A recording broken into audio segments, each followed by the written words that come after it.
Добар ден, добро вечер. Вечерва Аргумент Плюс. Мој соговорник е Слободан Најдовски. Го вклучуваме од Битола, поранешен политичар, сегашен економски аналитичар, а во моментов со статус пензионер. Добар ден, добро вечер. Добар ден, добро вечер. Се вклучивте во Битола, поточно во Кравари, бидејќи таму живеам. Така да, мило ми е што еве се со новата технологија можеме да воспоставиме контакти. Со што се занимавате, Најдовски? Па сега пензионерските денови, јас сум пресен пензионер, не цела година, сега за еден месец ќе полнам година, али од кога отидов во пензија многу повеќе работа и активности од колку што порано имав, така да имам и своји физички активности со економски анализи, следам што се случува, читам книги, така да навистина времето ми е исполнето до максимум, понекогаш ми недостасува време. На некој начин некоја политичка абстиненција на сметка на некое лично квалитативно време во пензионерски денови. Ако имате некоја понуда за некоја политичка активација во смисла да се искористи некој ваш бекграунд. Вие имавте и бевте и пратеник, бевте и дел од извршна власт, бевте и дел од локална власт, искусен политичар. Ако имате некоја таква понуда, би прифатила? Па сега, за сега, јас сум малку подалек од партиите веќе 10 години, од мојата поранешна либерално-демократска партија, не сум активно вклучен во ниедна партија, велам 10 години, но ги следам политичките активности и сега најубаво ми е во овој момент да си посветам внимание повеќе себе си и на семејството, затоа што навистина долгогодишното ангажирање било во политиката, било на функции во локалната самоуправа, би трпеше семејството, што се вели најмногу, и сега во овој период немам некои посебни намери, но како велат во политиката никогаш не кажете никогаш, и така да ќе видиме во понатамошниот период. Кажав дека сте поранешен политичар, сакам една политичка оценка за Воведов, ќе направиме една економска анализа на состојбите во пресред на веќе најавениот ребаланс на буџет. Ги имаме позиции за буџет, имаме позиции за инфлација, за раст на БДП, за јавен долг, но најпрво од една ваква поинаква дистанца што ја имате кон дневната политика, а сте информирани, ги следите работите, како го оценувате целиот овој процес со евроинтеграција на Македонија? Секој ден информираме.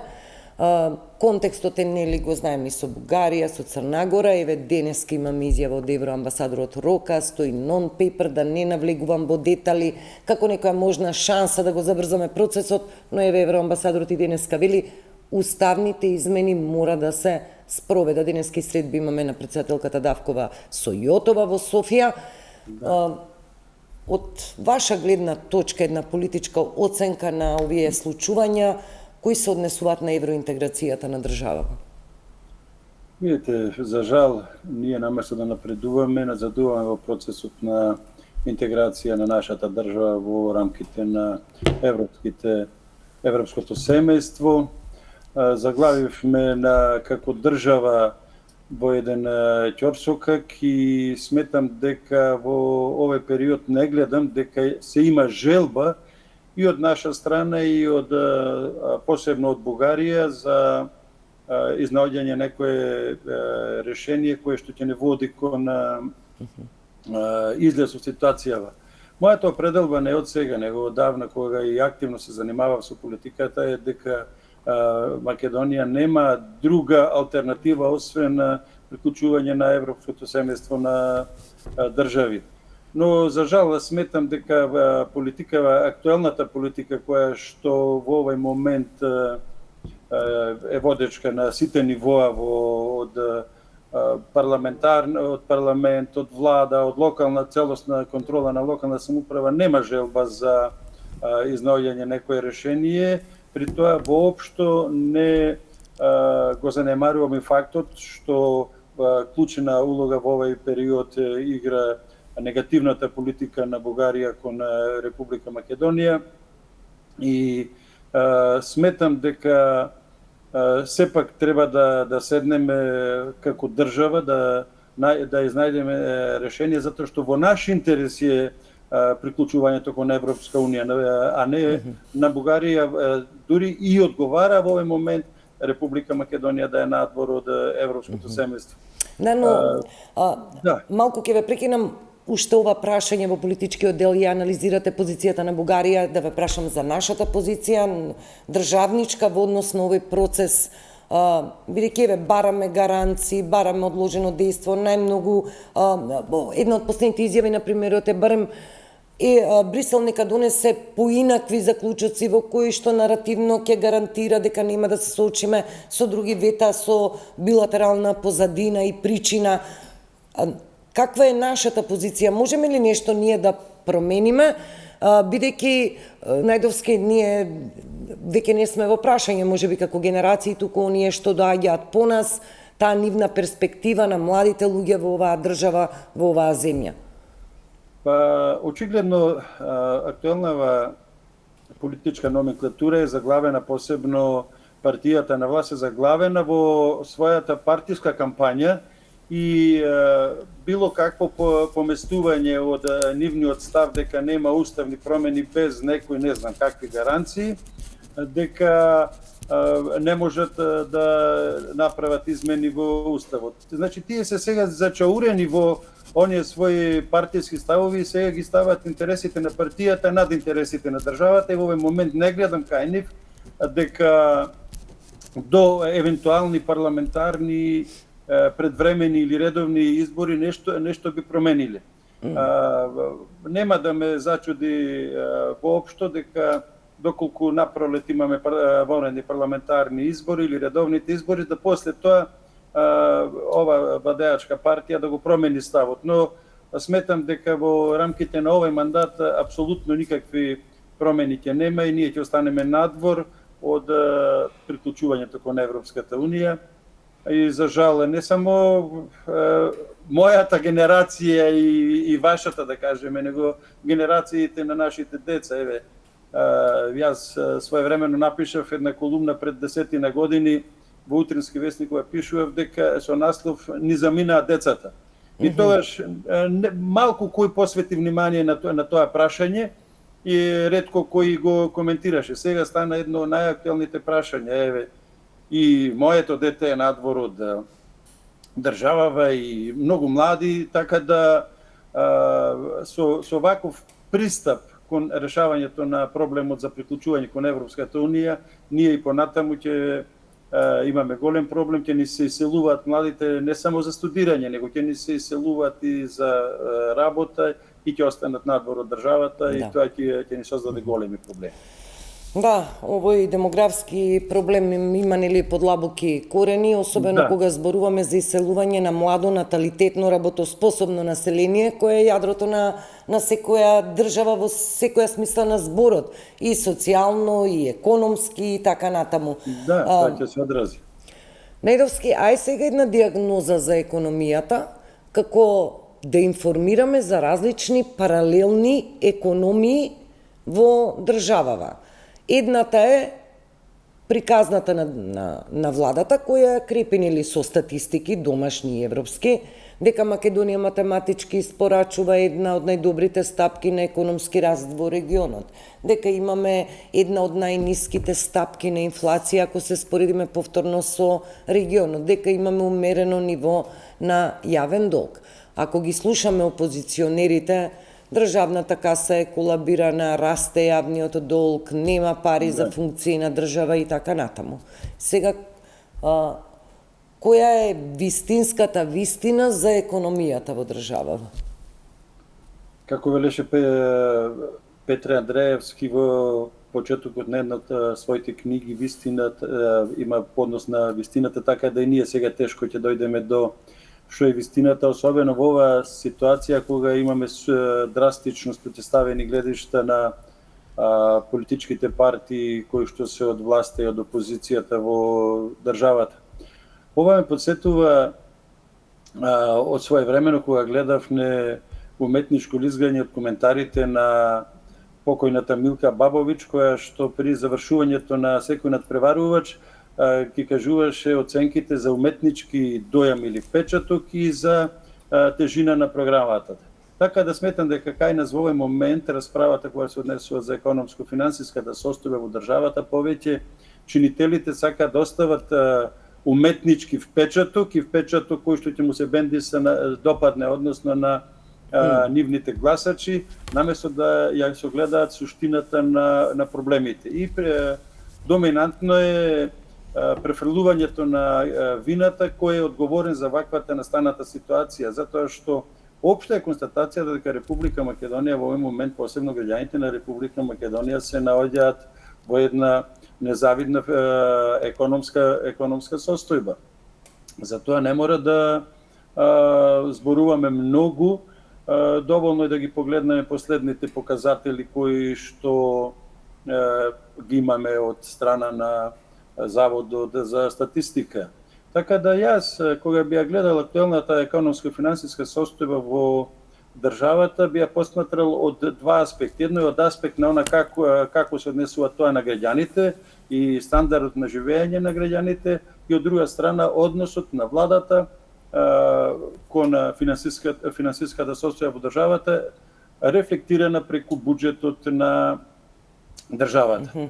Значи, нема ништо ново да кажам, овие денови е преактуелно тоа дека граѓаните на Република Македонија се повеќе осиромашуваат, ако тие го погледнеме, ги погледнеме индексите на трошоците на живот кај нас и индексите на растот на цените на мало. Значи, никој не оспорува тоа дека инфлацијата е во мај годинава во однос на мај минатата година 4,8%, само во однос на април од минатиот месец имаме 0,6%, а па во однос на мај со крајот на 2025 година тој изнесува 4,1%.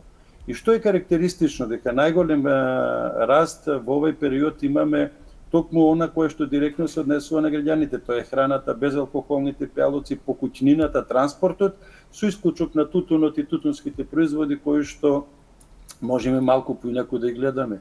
Иста е ситуацијата кога зборуваме за индексите на цените на мало. Тука имаме најголем раст на цените кај земјоделските производи, кај цените за исхраната. Така да, кога зборуваме за општото ниво на инфлацијата во државата, треба да имаме во факт дека најмногу ќе бидат и се погодени оние граѓани кои што имаат помали лични доходи, односно помали плати. Да, ве молам да прашам еве околу анализа, зборуваме за инфлацијата. Како добра вест е да сметаме дека на месечно ниво таа е ниска, не е висока и минатиот месец и овој, но на годишно ниво таа е голема. Сакам да речам над 2,5% кои се планирани според моменталните буџетски проекции за годинава. Не според ребалансот што ни престои, туку според моменталните позиции. Да. Лани завршивме со инфлација, мислам, годишна 4,1 или 4,5%. Годинава еве се тркаламе помеѓу 4 и 5% овие први месеци. На тие 4,5% лански нова годишна инфлација годинава. И сега еден од адутите дека сепак и со овие стапки и адутите на владата дека ние сме во групата на земји со пониска инфлација, но како земеме просекот на Европската Унија, некако не сме малку повеќе од тие цифри на ниво на Европската Унија. Кој во регионот, во Балканот, ако исклучиме Хрватска, Словенија, кои што се земји на Европската Унија, кој има сем Косово, сите други имат помала инфлација од нас во однос на Србија, Црна Гора, чак и Албанија. Само Косово има овде повисока стапка на инфлација од нас. Од каде е тоа што е позитивно гледање за дека ние сепак сме растечка економија. Да не се сватиме погрешно, јас се радувам на без разлика кој во даден момент е политичка власт во Република Македонија, се радувам на било кој раст на економијата или напредок на државата од било кој аспект. Но ако погледнеме сега, ние мора реално да се гледаме на ситуацијата. Владата од една страна, значи ги имаме граѓаните кои што ради инфлацијата, ради растот на цените осиромашуваат, им се намалува куповната моќ. Од друга страна не гледаме дека кај владата има загриженост по однос на прибирањето на парите од давачките од граѓаните и нивно трошење. Еве, вие и самите сега го спомнавте ребалансот, кој што има веќе како никогаш досега неколку месеци наназад од владата го најавуваат, но се уште не можеме да го погледнеме. Но ако погледнеме и мала анализа на буџетот на државата, ние навистина се наоѓаме во една исклучително тешка ситуација. Синоќа баш еве заради овој разговор денес малку повеќе ги гледав потоците на Министерство за финансии, имаме еден фрапантен податок. Дефицитот заклучно со вчера, според информациите кои што можат да се видат на Министерството за финансии, достигна 38 милиарди денари. Во буџетот за годинава е предвиден 39,6 милиарди денари. Ние само за 10 дена сме го зголемиле дефицитот за 10 милиарди денари. Секојдневно во буџетот се трошело 1 милиарда повеќе последниве 10 дена отколку што били приходите. Ако е ваква ситуацијата, тоа многу се постава прашањето како што ќе правиме во периодот кој што престои. Бидејќи треба да се очекува некои драстично зголемени приходи за да го задржиме ова ниво на дефицит. Но може би во владата се радуваат малку на овај раст на цените, бидејќи ќе се зголемат и приходите од ДДВ, но од друга страна тоа ќе се одрази на севкупното трошење во буџетот. Ве молам, во овој дел, кога сме кај буџетскиот дефицит, например, министерката даде едно образложение дека овие податоци кои ги анализираме на дневно ниво не се репрезентативни, бидејќи буџетскиот дефицит сепак се менува како апсолутен износ во зависност од приливите и одливите во буџетската каса. Но она што е важно, таа на последната пресконференција што ја одржа и во однос на престојниот ребаланс, сепак потврди дека буџетскиот дефицит нема да биде на ниво како што е сега планиран, туку ќе биде на ниво од лани, нешто над 4%. Сепак, значи, веќе е известно дека на крајот од оваа буџетска година ќе имаме подлабок буџетски дефицит од она што првично си го планиравме за оваа економска година. Видете, јас не знам од кај ги црпи тие податоци. Јас зборувам за податоци кои што се достапни на јавност, кои што можеме секојдневно да ги гледаме. Приходите на месечно ниво во буџетот се движат од 26 до 31 милиарда, зависи од месец до месец. Ако погледнете дека само за пензии се потребни, односно социјалните трансфери, се потребни околу 17 милиарди на месечно ниво. Потребни се околу 4 милиарди денари за плати на администрацијата и сите буџетски корисници кои што користат средства од буџетот, тоа е 21 милиарда. На тоа ако ги додадеме дека до крајот на годината за каматни плаќања имаме некаде околу 10 милиарди денари, јас се прашувам тогаш и се друго да запоставиме. Нас ни требаат на месечно ниво за основните трошоци 22 до 23 милиарди, а велиме приходите се од 26 до 30 милиарди. Од каде тогаш ги гледат тие резерви, не знам. Она што јас сметам дека можно е да се направи е следново. И да направат една гимнастика како што тоа го направија минатата година. Некаде во втората половина, особено последните 3 месеци од минатата година, државата престана да ги исплаќа своите обврски кон добавувачите. Погледнете од септември до декември минатата година колку се зголемени долговите на буџетските корисници од прва и од втора линија. Зголемени се долговите на општините. Сето тоа е прикриен дефицит. Значи дефицитот, ако државата си ги извршила своите обврски, ќе бил многу поголем. Сметам дека и на тоа одат годинава, освен ако не се случи некоја друга гимнастика, например дел од расходите да ги префрлат на некои јавни предпријатија, задолжувањето да оди на одредени јавни предпријатија за тоа, но ќе видиме допрва. Па гледате дека последниве 2 месеци стагнират капиталните трошоци. И премиерот и министерката и сите потенцираа првите 3 месеци колку се високи расходите за капитални објекти. И навистина беа високи. Но што тоа ми зборува, ако ги споредиме оние долгови кои што ги имаше владата неисплатени за од септември до декември, кои што ги зголеми ке буџетските корисници, дека ги плаќаше во првите 3 месеци, затоа скокнаа капиталните расходи. Сакам во овој разговор, бидејќи немаме премногу време, да неколку поенти од вас да извлечам како оценки. Еве, капиталните ги спомнавме, имам информација, за првите 5 месеци се помалку 38%. Па, јас ги гледав податоците кои што се извештаите на Трезорот, кои што се однесуваат на првите 3 месеци, јас сега ги гледав по месец како се испаќаат за април ги има, а за мај се уште не се Не, јас ви кажувам заклучно со крајот на мај. Значи ова е официјален податок. Помалку од 38%. Да, али ги немате конкретно за месец мај, него ги имате збирното на сумирано, на Министерство за финансии. Па што тоа ка покажува? Ако првите 3 месеци имавме некаде по 4,5 милиарди, сега имаме во април месец 1,7 во мај се намалува. Што тоа покажува? Кога започнуваат градежните градежната сезона, кога е во ек, да речеме во мај, се помали од јануари, февруари и март.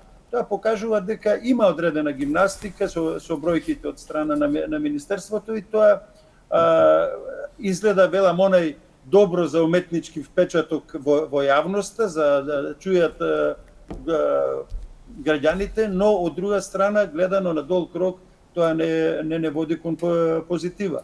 Значи, велам, посебно ова со дефицитот ќе биде проблематично како ќе го решаваме како држава. Околу задолжувањата сакам една оценка. Годинава известно е јавниот долг нема да биде под 60% и оваа состојба според новата фискална стратегија и стратегија за управување со јавен долг се прогнозира негде до 2028-2029 година.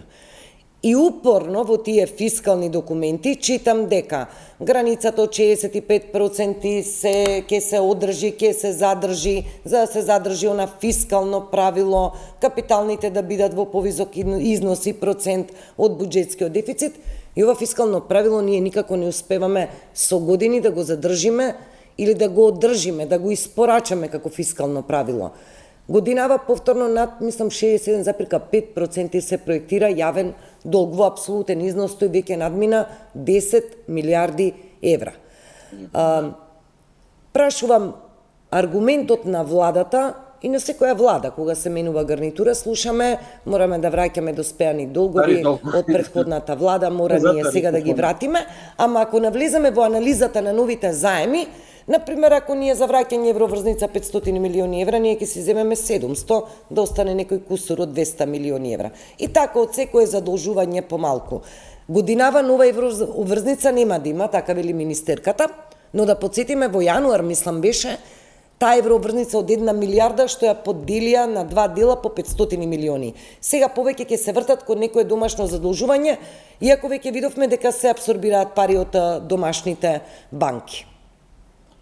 Видете, значи, она што и на почеток го кажав, дека партиите особено си ја префрлуваат вината едни за други, како кој го направил поголем долг. Јас, следејќи ситуацијата уште во оној период кога бев пратеник, откачувањето на спиралата на задолжувањето на државата започна во 2009 година, кога се врати пред време долгот кон Меѓународниот монетарен фонд и кога се избегна контролата за да се врз буџетот на државата. И ние во оваа ситуација од 2009 година наваму имаме континуиран раст на задолжувањето на државата и сите тие гарнитури го оправдуваат, ги враќаме старите долгови. За годинава, она што беше планирано во буџетот со последново задолжување е веќе исполнета тоа планираното задолжување.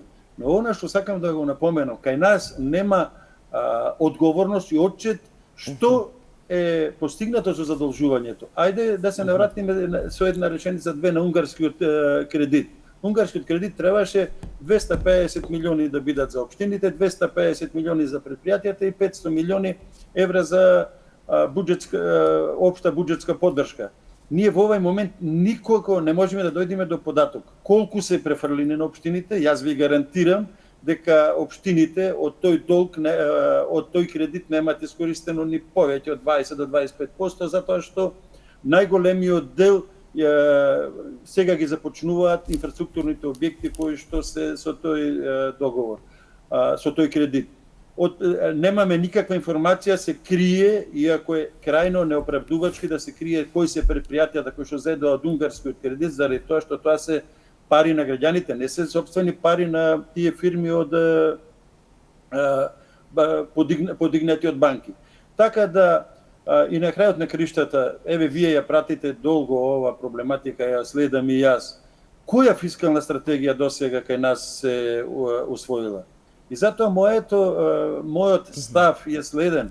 Наместо ние да се занимаваме со тоа да постигнеме обединување околу уставните промени, ние треба да, како општество, како политички чинители во оваа држава, да се обединиме околу едно како ќе го решаваме постоечкиот долг на државата и зашто во иднина ние ќе одредиме да се задолжуваме. Убеден сум, бидејќи сум, ако не повеќе, сум учествувал во расправи на 20-тини буџети и ребаланси во времето кога бев пратеник.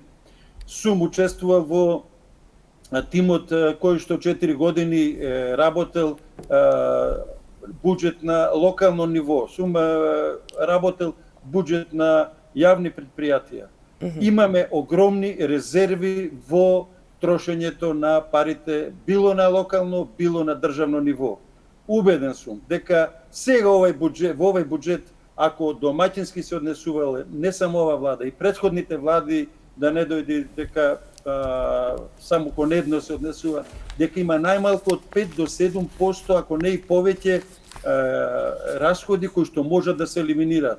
Но никој не сака да се зафати со проблемот на платите за администрацијата, никој не сака да се зафати со проблемот на така наречените разни трансфери и договорни услуги и на она најважното, никој не сака во оваа држава се зафати со решавање на проблемот на корупцијата.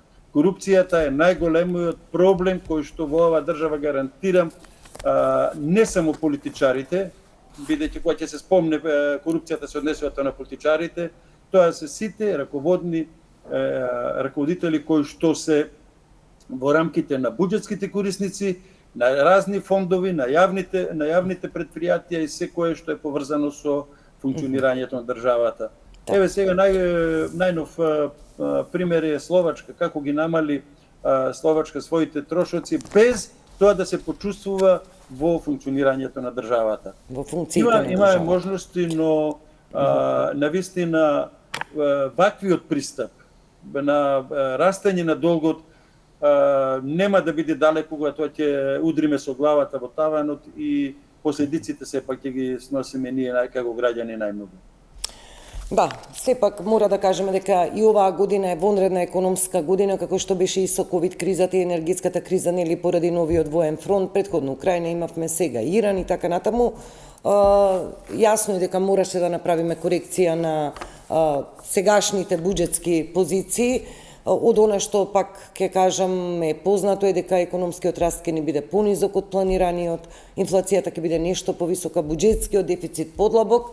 Ја газиме веќе, еве сме на чекор на второто економско полугодие, го очекуваме ребалансот, ќе ги видиме плановите на владата какви ќе бидат за капитални инвестиции и воопшто за фискалните политики. Слободан Најдовски, ви благодарам за овие 30 на минути разговор. Ви посакувам мирно лето во Кравари. Ви благодарам. Поздрав и до вас и до гледачите. Да, ви благодарам уште еднашка. Слободан Најдовски, поранешен политичар, економски аналитичар во Аргумент Плюс. Тука завршува емисијата. Ви благодарам за вниманието.